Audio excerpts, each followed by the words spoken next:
Assalamu alaikum, I'm Aisha and you're watching Samaa News. Here are today's headlines. An alliance between the Afghan Taliban and militant group Fitna al-Khawarij has been exposed after the arrest of a suicide bomber in South Waziristan. Frontier Corps Khyber Pakhtunkhwa South arrested the suspect from Kandahar, who revealed that young Afghans are being recruited and radicalized to target Pakistan's forces. He confessed that he was trained in South Waziristan under a commander named Ammar Hamas, who taught recruits how to carry out suicide attacks. The bomber said he realized during training that Pakistani soldiers are also Muslims and such attacks are religiously forbidden.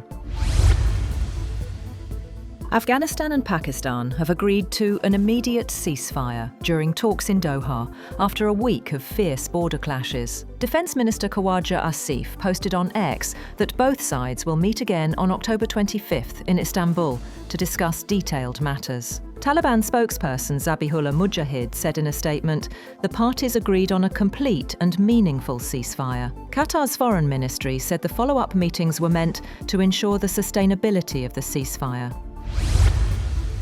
Pakistan marks a historic milestone in its space journey with the successful launch of its first hyperspectral imaging satellite, HS-1, from China. The satellite promises to revolutionize environmental monitoring, urban planning, and agricultural management across the country. The HS-1 hyperspectral imaging satellite is equipped with cutting-edge sensors capable of capturing data across 130 spectral bands, allowing for detailed observation of land, water, and atmospheric conditions.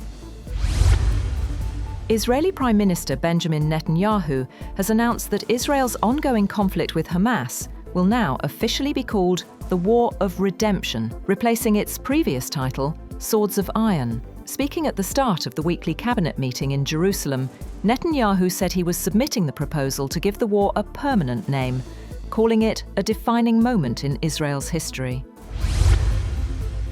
Israeli media has reported that the Israeli military has launched an attack on Gaza amid ongoing blame trading between Israel and Hamas over ceasefire violations. The truce, brokered by the United States, aimed to bring an end to the months-long war in the besieged enclave. So far, there has been no official comment from the Israeli military on the reported strikes. Israeli Prime Minister Benjamin Netanyahu has said that the Rafah border crossing between Gaza and Egypt will remain closed until further notice, adding its reopening will depend on Hamas handing over the bodies of deceased hostages as the two sides continued to trade blame over ceasefire violations. Hamas says Netanyahu's decision constitutes a blatant violation of the ceasefire agreement and a repudiation of the commitments he made. In Paris, thieves have carried out a daring heist at the Louvre Museum, stealing jewels described as having inestimable heritage value. According to France's Interior Ministry, the robbers broke in through a window and fled on motorbikes before police could respond. Authorities say an investigation is underway, and officials are working to compile a full list of the stolen treasures.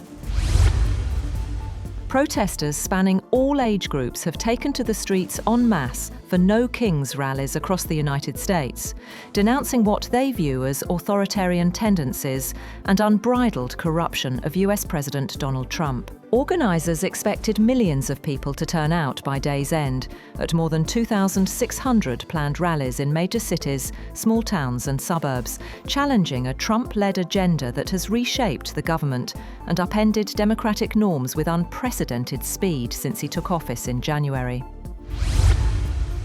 US President Donald Trump has announced that 2 survivors of Thursday's Caribbean strike are being returned to Colombia and Ecuador to face detention and prosecution in their home countries. The move, first reported by Reuters, spares the US military from complex legal challenges related to detaining suspected drug traffickers under the laws of war. The Netherlands Economy Minister says he will meet a Chinese government official in the coming days to discuss the standoff over chipmaker Nexperia. The Dutch government seized control of Nexperia, a subsidiary of China's Wingtech, on September 30th, citing national security concerns. In response, Beijing banned exports of the company's finished products, raising fears of disruption across global auto supply chains. In Russia, a Ukrainian drone attack has targeted a gas plant in the Orenburg region, sparking a fire at one of its workshops. The governor confirmed that emergency services were working to control the blaze and no employees were injured. The attack caused partial damage to the facility, adding to recent tensions between Moscow and Kyiv. Meanwhile, Pakistan has confirmed launching a massive retaliatory strike inside Afghanistan's Paktika province this past Friday, killing more than 70 militants of the Gul Bahadur group, including top commanders. The airstrikes came hours after a deadly vehicle-borne improvised explosive device attack in North Waziristan killed 6 people, including 3 women and 2 children. Islamabad says the operation was based on confirmed intelligence and was part of its zero-tolerance policy against Fitna al-Khawarij. Kabul has condemned the strikes, calling them a ceasefire violation, while Pakistan insists only terrorist hideouts were hit.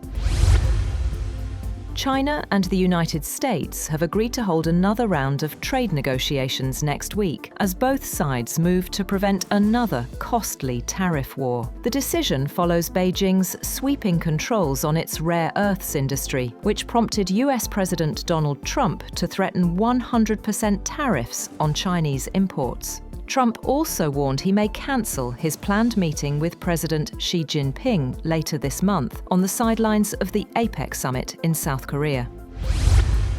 China has accused the US of stealing secrets and infiltrating the country's National Time Center, warning that serious breaches could have disrupted communication networks, financial systems, the power supply, and the International Standard Time. China's State Security Ministry said the US National Security Agency has been carrying out a cyber attack operation on the National Time Service Center. That's all for now. For more updates, visit www.samaa.tv. Thank you for watching Samaa News.